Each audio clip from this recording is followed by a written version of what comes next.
तो welcome dear students. कैसे हैं आप सभी लोग? आशा करता हूँ hope you all are happy and enjoy the learning on your own YouTube channel Centum जियो। देखिए बेटा, आज का हमारा टारगेट है इसी चैप्टर का पार्ट 2, और जो कि आपको बहुत टफ लगता है। मेरा काम क्या है? मेरा काम है इस पार्ट को, देखो लेंदी है बेटा, पढ़ना सब कुछ है, लेकिन थोड़ा सा अपने दिमाग का व्यू बदलना है। और व्यू बदलने से क्या होगा कि आपको जो भी चीजें हैं वो जल्दी जल्दी फटाफट फटाफट रिमाइंड होंगी, और बहुत आपके मेमोरी के अंदर बहुत जल्दी सेट होंगी, और आप लोग एग्जाम के अंदर बहुत अच्छा परफॉर्म करेंगे, ऐसा मेरा मानना है। और मुझे फेथ भी है और आप लोगों के ऊपर। देखिए, तो फर्स्ट जो इसका पार्ट था, इस चैप्टर का जो फर्स्ट पार्ट था, उसके अंदर हमने क्या पढ़ा था? Resource and planning. देखो बेटा, कोशिश करेंगे 45 मिनट्स में कंप्लीट हो जाए। थोड़ा लंबा जाएगा कोई बात नहीं, यो थोड़ा लंबा हो जाए कोई फर्क नहीं पड़ता, लेकिन हमारा कंटेंट जो है वो कंप्लीट होना चाहिए। देखिए, the part second is land and resource. First part में हमने क्या पढ़ा था सर? सर हमने फर्स्ट पार्ट में पढ़ा था resource and planning. Resource and planning पढ़ी। इस पार्ट के अंदर हम इस पार्ट को हम खुद दो पार्ट में डिवाइड करेंगे। पहला हम लैंड पढ़ेंगे, दूसरा सोइल पढ़ेंगे। पहले तो एक बात तो दिमाग में डाल लो कि सर लैंड जो है और सोइल जो है वो अलग अलग नहीं है। सोइल खुद लैंड का एक पार्ट है। लैंड एक बड़ा अम्ब्रेला है, और उस लैंड बड़ा जो अम्ब्रेला है उसकी जो अपर जो लेयर है उसको हम बोलते हैं सोइल, जो कि हमारे एग्रीकल्चर के काम में आता है। ध्यान से देखेंगे, बहुत कंसेप्चुअल चैप्टर है। First thing, land as a resource, ये चैप्टर में है ना, तो लैंड हमारे लिए रिसोर्स क्यों है? Because it fulfills our need. What type of need it fulfills? we live on land, perform economic activities, use land in different ways. It supports natural vegetation, wildlife, human life, economic activity, transport, agriculture system, and most importantly, agriculture. सब कुछ हमारे को land से मिलता है, इसीलिए हमारे land क्या है? रिसोर्स है। अब मान लो एग्जाम में थोड़ा सा एक्टिव हो और आपसे ये भी पूछ सकता है, देखो ये आपके पास डिफरेंट टाइप के रिलीफ फीचर्स है। रिलीफ फीचर का मतलब क्या होता है भाई? देखिए, आपके पास, ये याद करो, देखो सबसे पहले तो 43 30 27, 43 30 27, 30 में से 3 कम करोगे 27, और 30 में का 3 इधर जाएगा, 3 में एक ऐड कर दोगे 40, 43 30 एंड 27। 43% लैंड एरिया आपके पास प्लेन है, 30% आपके पास माउंटेन्स हैं, एंड 27% आपका प्लेट्यूज है। किस किस काम के हैं? प्लेन्स के अंदर आपको एग्रीकल्चर, इंडस्ट्री, ह्यूमन सेटलमेंट मिलता है। माउंटेन्स के अंदर it is source of perennial rivers, provide facility for tourism and ecological development और इकोलॉजिकल एस्पेक्ट। प्लेटो किस काम में आते हैं मेनली? Plateaus are large reserve of mineral resources, fossil fuels and forest. पढ़ा है हमने गोंडवाना लैंड, है ये सभी किस में आते हैं? आपके प्लेटो में ही तो आते हैं, डेक्कन प्लेटो का ही पार्ट है एक तरीके। देखिए, अब ये जो है, ये जो पार्ट है, ये आपने जो पढ़ा है अभी तक आपने पढ़ा होगा, लेकिन ये बड़ा टफ लगता है बच्चों को। कैसा लगता है भाई? टफ। को इजी बनाएंगे हम, और पूरा का पूरा याद भी करें। ध्यान से समझिए क्या है। ये आपने देखा है कि एक आपके पास एक बॉक्स दिया हुआ है, उसके अंदर different different different land categories दी हुई हैं। स्कूल में हमने पढ़ा, समझ में नहीं आया, कोई बात नहीं, हमने भी मेहनत नहीं करी, ये हमारी गलती है। हमने भी अपने टीचर को थोड़ा सा पेन नहीं दिया। It's the fault of the student, also of the teacher, no doubt. But हाँ, हमने ही कहीं ना कहीं कमी छोड़ी। तो सबसे पहले हम ये देखेंगे कि भाई लैंड लैंड यूज कैटेगरीज की बात करूं तो आपके पास टोटल लैंड यूज कैटेगरीज कितनी है? 9 है, 9। अब सर क्या होता है land use category? First thing, हम ये समझेंगे कि रिपोर्टिंग एरिया क्या होता है, for which land use is known. For example देखो, रिपोर्टिंग एरिया क्या होता है, ध्यान समझिए। सपोज करो आपका ये इंडिया है, और आपको इतने से पार्ट के बारे में पता है कि भाई इन एरियाज में कौन कौन से लैंड के क्या क्या यूज आ रहे हैं, लेकिन इस वाले पार्ट का आपको नहीं पता है। तो आपका ये पूरा क्या है, ज्योग्राफिकल एरिया। जिस पार्ट के लिए आपको ये पता हो, या जितने एरिया के लिए आपको ये पता हो कि ये यहाँ की लैंड किस किस यूज में आ रही है, उसको हम क्या बोलते हैं, रिपोर्टिंग एरिया। यानी कि जो शेडेड एरिया होगा ये क्या होगा, रिपोर्टिंग। समझिए, कैलकुलेटेड। तो लैंड यूज जो कैटेगरीज जो आपकी है, ये कहां से निकालते हैं सर, ज्योग्राफिकल एरिया से या रिपोर्टिंग एरिया से? सर इसको निकालते हैं रिपोर्टिंग एरिया। रिपोर्टिंग एरिया कितना है हमारे इंडिया के लिए, 93% ऑफ द जो टोटल ज्योग्राफिकल एरिया। यानी कि पूरे इंडिया के बारे में हमारे को लैंड यूज कैटेगरीज का नहीं पता है, ना पैटर्न का पता है। हमारा जो 93% एरिया उसके बारे में हमें पता है कि वहां पर कैसा कैसा लैंड यूज हो रहा है। Because the land use reporting for most of the, कहाँ का नहीं पता हमारे को, नॉर्थ ईस्ट स्टेट्स के अंदर आसाम को छोड़ के हमें हमें नहीं पता। साथ ही साथ जम्मू कश्मीर का वो पार्ट जो पाकिस्तान ने ऑक्यूपाई कर लिया है उसके बारे में भी हमें नहीं पता। इसीलिए हमारा ज्योग्राफिकल एरिया 100% अगर हम मानते हैं तो रिपोर्टिंग एरिया कितना है अपने पास, टोटल ज्योग्राफी का 93% एरिया। अब हम देखेंगे कि डिफरेंट डिफरेंट लैंड यूज की कैटेगरीज क्या होती है। सबसे पहले आता है आपका net sown area. Net sown area is land on which crops are sown and harvested. Land का वो पार्ट जहां पर crop sown and harvesting, crop की सोइंग होती है, यानी कि क्रॉप को बोया जाता है और फसल को काटा जाता है। अब देखिए आप, सपोज कीजिए कि आपके पास ये एरिया है 8 किलोमीटर स्क्वायर, और इसके ऊपर सोइंग भी होती है एंड हार्वेस्टिंग। आराम से पढ़ो, कोई बात नहीं, थोड़ा बड़ा बन जाएगा लेक्चर, कोई फर्क नहीं पड़ रहा। आपके पास अगर पूछा जाए कि भाई ये 8 किलोमीटर एरिया, 8 किलोमीटर स्क्वायर का एरिया है, इसके ऊपर सोइंग भी होती है और हार्वेस्टिंग भी होती है, हम इसको क्या बोलेंगे, net sowing area, net sown area. अब मैंने दूसरा कंडीशन रखा, ध्यान से समझिएंगे कि सर मैंने कहा कि इस एरिया के ऊपर एक एग्रीकल्चर ईयर में 2 टाइम्स होती है, 2 टाइम्स इसके ऊपर सोइंग भी होती है और हार्वेस्टिंग भी। तो हम क्या कहेंगे कि सर नेट सोन एरिया तो कितना है सर, 8 किलोमीटर स्क्वायर, लेकिन ग्रोस क्रॉप्ड एरिया कितना होगा कि सर नेट सोन एरिया कितना था 8, सर कितनी बार इसके अंदर कल्टीवेशन हो रहा है सर, साल में 2 बार, तो ग्रोस क्रॉप्ड एरिया कितना हो गया 16 किलोमीटर। समझ में आई? आगे देखिए, area sown more than once in an agriculture year plus net sown area is known as gross cropped area. पहली जो आपके पास थी वो खत्म हुई कि नहीं हुई, खत्म। आगे बढ़ते हैं,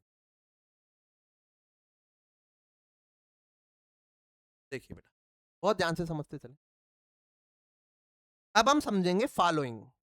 ये फॉलो का मतलब क्या होता है, फॉलो का सिंपल सा मतलब है लैंड को कुछ दिनों के लिए आपने छोड़ दिया, आप कोई कल्टीवेशन नहीं कर रहे हैं उसको, लेफ्ट द लैंड अनकल्टिवेटेड। अब डिपेंड करता है कि आपने कितने टाइम के लिए छोड़ा है।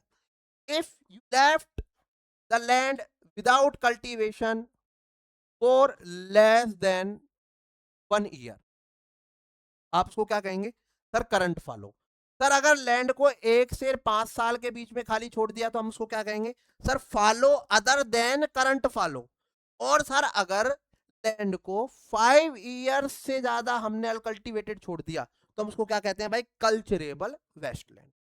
अब बात ये आती है कि यहां तक तो अभी भी चांसेस हैं कि आप अगर कुछ साइंटिफिक मेथड्स काम में लें तो आप एग्रीकल्चर कर सकते हैं। लेकिन अगर आप एग्रीकल्चर, आपने सब काम कर लिया, आपने सारे साइंटिफिक मेथड्स यूज में ले लिया, आपने सारी नई टेक्नोलॉजी यूज में ले ली, फिर भी अगर आप कल्टीवेशन नहीं कर पा रहे लैंड के ऊपर, तो वो लैंड कैसी बनेगी, वेस्ट लैंड। और वेस्ट लैंड के बाद कैसी बनेगी, बैरन लैंड। ये दोनों ही लैंड के जो टाइप हैं they are not available for the cultivation. इसी के साथ साथ ऐसी लैंड जो कि नॉन एग्रीकल्चर यूजेस में काम में आती है, जैसे बिल्डिंग्स की, रोड्स की, फैक्ट्रीज की, हॉस्पिटल की, स्कूल्स की, ये सभी किसके अंदर कौन सी कैटेगरी में जाएंगी, land put to non agriculture uses. इसके बाद फॉरेस्ट के जो लैंड है वो permanent pasture and grazing land. Permanent pasture मतलब जहां पर आपके जानवर वगैरह को चरने के लिए छोड़ दिया जाता है। Land under miscellaneous tree crops not included in net sown area. Forest एक अलग कैटेगरी है। छोटे छोटे आपके पास जो शर्ब्स होते हैं, हर्ब्स होते हैं, उनके अंदर जो कैटेगरी आती है वो कौन सी आती है, land use miscellaneous tree crop groves, second groves याद। सेक्टर ग्रुप्स हमने पढ़े हैं कि नहीं पढ़े? देखिए, तो इस तरीके से आप अपने इंडिया के नेट सोन एरिया को डिफरेंट डिफरेंट कैटेगरीज में डिवाइड कर सकते हैं। कितनी कैटेगरी है भाई लैंड यूज की? Sir 9 category. चलिए देखिए, अब अगर हम लैंड यूज कैटेगरी की बात करें और डाटा कंपेयर करें 1960 टू 61 और 2019-20 का, तो हमें क्या देखने को मिलता है कि सर हमारे पास नेट सोन एरिया बढ़ा है, करंट फॉलो बढ़ा है, fallow other than current fallow बढ़ा है, land put to non agriculture use बढ़ा है और फॉरेस्ट बढ़ा है। इन तीनों चीजों के अंदर तो हमें इंक्रीज मिला है। If I compare the data of 1960 61 and data of 2019-20, और अगर मैं इन 4 कैटेगरीज की बात करूं तो ये सभी हमारे पास कम हुए हैं। पर एक देखो, थोड़ा सा एक सोचते हैं एक बार कि सर 1961 से और 2019 तक तो पॉपुलेशन तो बहुत ज्यादा बढ़ गई, तो इस हिसाब से हमारे पास नेट सोन एरिया बहुत ज्यादा बढ़ जाना चाहिए था। लेकिन देखो यहाँ पर 5.26 है, यहाँ पर 45.64 है, बहुत ज्यादा नहीं बढ़ा। खैर, ये सभी जो चीजें हैं इसके बारे में क्यों बढ़ा है, क्यों कम हुआ है, क्यों इंक्रीज हुआ है, क्यों डिक्रीज हुआ है, इसके मामले में जो डिस्कशन है वो क्लास 12th के अंदर है, ज्योग्राफी के अंदर। हमें सिर्फ अभी इतना सा समझना है कि सर ये 5 कैटेगरीज है जिसके अंदर एरिया इंक्रीज हुआ है, सर ये 4 कैटेगरीज है जिनके अंदर एरिया जो है वो डिक्रीज हुआ है। अब देखिए, बहुत important, very much important, I talk about the exam point of view भाई, बहुत ध्यान से समझना और अच्छे से समझना। बहुत अच्छे क्वेश्चन आते हैं, याद ही करने पड़ेंगे, इसके अलावा अपने पास नहीं है। लैंड डिग्रेडेशन का मतलब है लैंड की क्वालिटी धीरे धीरे, या फिर लैंड के अपर टॉप साइल का धीरे धीरे आउटवाश हो जाना, तो हम क्या कहते हैं? Land degradation. First reason is deforestation. बहुत इंपॉर्टेंट, देखो आपको यूं की यूं पॉइंट लिखना है और एग्जांपल्स भी याद करने। देखिए, डिफोरेस्टेशन से क्या होता है? जो आपके पेड़ होते हैं, ट्रीज होते हैं, उनकी जो रूट्स होती हैं वो क्या करती हैं? आपकी सोइल को बाइंड करके रखती है। ठीक है, जैसे आप पेड़ काटोगे सोइल फ्री होगी, पर का लैंड जो है वो इरोड होने लग जाए।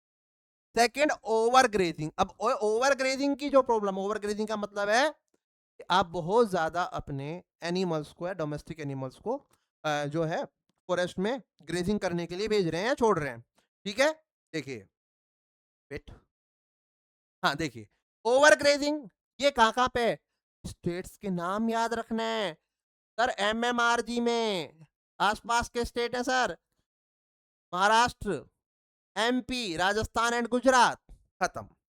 माइनिंग एंड क्वेरिंग के कारण भी आपका जो है लैंड डिग्रेड हो रहा है। कौन कौन से स्टेट में? कि सर जहां पर माइंस ज्यादा है। सर माइंस कहाँ कहाँ पे ज्यादा है? सर सीएमओजे में ज्यादा है। सीएमओजे मतलब बस सीएम तो ऑफिस में जनता से मिलता है, सीएमओजे, सीएम ऑफिस में जनता से मिलता है।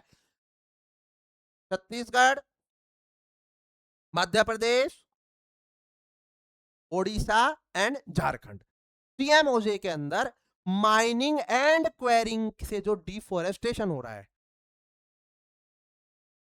Mining and quarrying, mining sites are abandoned after excavation work is complete. क्या करते हैं कि भाई आपने माइंस बनाई, आपने माइंस का एक्सकेवेशन चालू किया, आपने सारा रिसोर्स निकाल लिया, अब आपने उसको खाली छोड़ दिया। इससे क्या होता है कि उन माइन से कुछ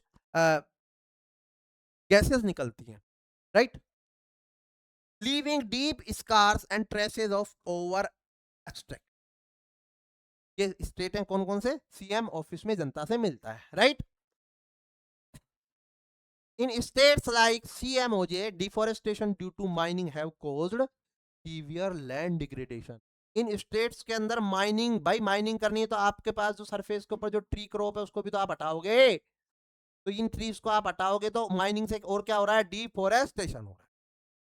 very much important next point. कितने पॉइंट, क्या क्या है भाई? डिफोरेस्टेशन से सर लैंड डिग्रेडेशन होता है, सर ओवर ग्रेजिंग से होता है एमएमआरजी में। एमएमआरजी बोले तो Madhya Pradesh, Maharashtra, Rajasthan, Gujarat.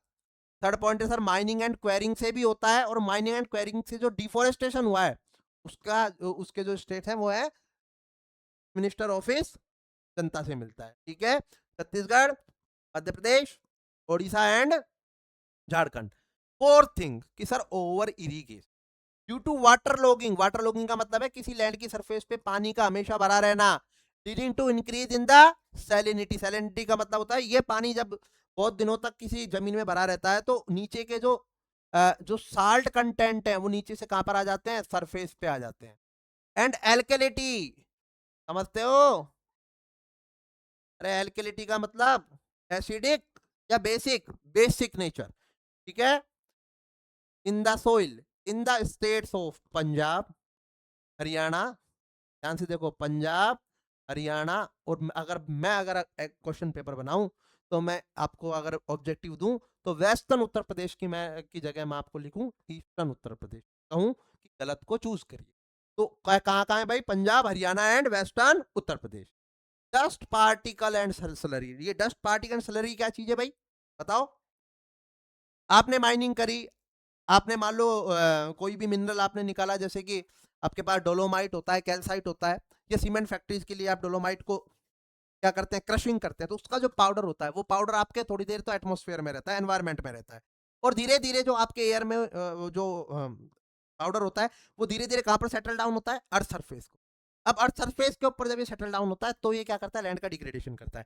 The mineral processing like grinding of limestone for cement industry. Limestone का मतलब क्या होता है भाई? लाइमस्टोन एक मिनरल है, अ, इसका कहां पर काम में आता है, सीमेंट इंडस्ट्री के अंदर।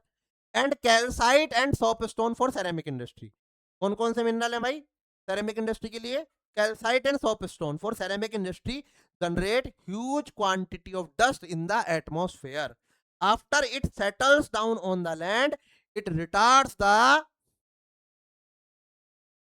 Process of infiltration. क्या होता है भाई, आपके पास ये लैंड का सरफेस है, ध्यान से देखिए, आपके पास ये लैंड का सरफेस है, इसके ऊपर बहुत सारे डस्ट पार्टिकल आ गए हैं, तो अब ये जो पोर्स थे इनको ब्लॉक कर देंगे तो आपका जो वाटर है वो नीचे नहीं जा पाएगा, ठीक है भाई। आगे देखिए, 6 is industrial effluents. Industrial effluents की अगर मैं बात करूं तो क्या है भाई, इंडस्ट्रियल एफ्लुएंट्स इन द, यानी कि जो भी इंडस्ट्री से जो भी कंटेमिनेटेड वाटर निकल रहा है, तो अगर आप लैंड सरफेस पे डालेंगे तो धीरे धीरे वो ग्राउंड वाटर को भी कॉन्टेमिनेट करेगा और सरफेस को तो खराब करेगा ही करेगा। देखिए, तो ये टॉपिक आपको समझ में आना चाहिए। एक बार क्विक रिवीजन देंगे फटाफट कि सर लैंड डिग्रेडेशन के कौन कौन से रीजन है। Sir deforestation, overgrazing, mining and quarrying, sir over irrigation, dust particle and slurry, and industrial effluent. आगे देखिए बेटा, yes you can do these question. लिखो, लिख नहीं सकते तो सोचो। देखिए, describe any 2 ways to solve the problem of land degradation. Very important भाई, आपसे कहा कि लैंड डिग्रेडेशन की प्रॉब्लम सोल्व कैसे होगी, कि सर ये सारी सारी प्रॉब्लम है इनको खत्म कर दो, तो आप एक एक करके इस प्रॉब्लम का सॉल्यूशन बताते चलो, आपका ये क्वेश्चन अपने आप हो जाएगा। आगे देखिए, how is the cement industry responsible for land. Cement industry से बताओ क्या निकल रहा था भाई, लाइमस्टोन निकल रहा था सर। और सेरेमिक इंडस्ट्री से क्या क्या निकल रहा था सर? सर कैल्साइट निकल रहा था एंड सोपस्टोन निकल रहा था, इसके डस्ट निकल रही थी, ठीक है। How are mining activities responsible, बताओ भाई mining activity. Sir mining activities के लिए हमने 2 पॉइंट पढ़े हैं, कौन कौन से 2 पॉइंट पढ़े हैं, जल्दी से सोचो। कि सर माइनिंग से जो डिफोरेस्टेशन हो रहा है वो तो हो रहा है सर सीएमओजे में, छत्तीसगढ़, महाराष्ट्र, उड़ीसा एंड झारखंड में। और माइनिंग से जो लैंड डिग्रेडेशन हो रहा है वो क्या है, वो कैसे हो रहा है? आप जब माइंस को जब आप छोड़ देते हैं, अबेंडन, अबेंडन का मतलब होता है किसी चीज को छोड़ देना। आगे देखिए, यस, ये आपका कौन सा पार्ट खत्म? सेकंड लेक्चर का फर्स्ट पार्ट खत्म। सेकंड लेक्चर का फर्स्ट पार्ट क्या है सर? तो सेकंड लेक्चर का फर्स्ट पार्ट है लैंड एंड लैंड डिग्रेडेशन। अब हम आते हैं लैंड का ही एक पार्ट, सोइल। देखो देखो, आप ही के बुक का पिक्चर है, इसको हम बोलते हैं सोइल का प्रोफाइल। क्या बोलते हैं भाई? Soil profile. What we call it, soil profile. Soil profile का मतलब क्या होता है? सोइल प्रोफाइल का मतलब होता है